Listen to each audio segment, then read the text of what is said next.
দেখি তো এই দুনোটা কোথায়, মেয়ে দুনোটা।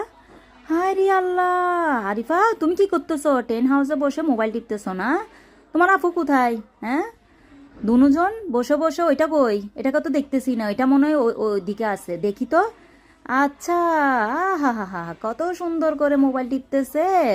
হ্যাঁ, পরীক্ষার টাইমে ভালো ভালো। কি ব্যাপার, তুমি এখানে বসে বসে মোবাইল টিপতেছো? হ্যাঁ, কি অবস্থা? কি পরীক্ষা নাই, পড়ালেখা করবা না? আম্মা আম্মা আব্বু কল দিছে, আব্বু কল দিছে। তোর আব্বু কল দিছে? এদিকে দে, এদিকে দে। হ্যাঁ হ্যালো, কেমন আছো? হ্যালো, আসসালামু আলাইকুম। ওয়ালাইকুম কেমন সালাম। আছো? ভালো আছো? হ্যাঁ হ্যাঁ আমি ভালো আছি, তুমি কেমন আছো? একটু অসুস্থ আমিও। আম্মু কি হইছে, আম্মু কি?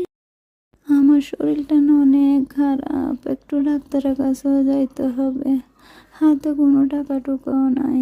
আরে তুমি অসুস্থ আগে বলবা না? আচ্ছা ঠিক আছে ঠিক আছে, আমি এখনই টাকা পাঠিয়ে দিচ্ছি বিকাশে। আচ্ছা এখন রাখি, আমি পরে কথা বলবো।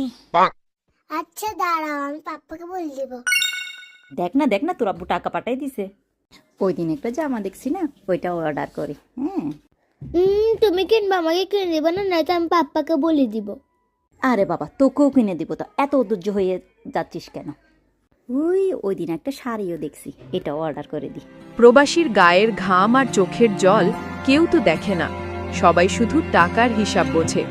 কলিজা পোড়া কষ্টের খবর কেউ রাখে না। মাথার ঘাম পায়ে ফেলে উপার্জন করা টাকাগুলো এভাবেই নিঃশেষ করে দেয়।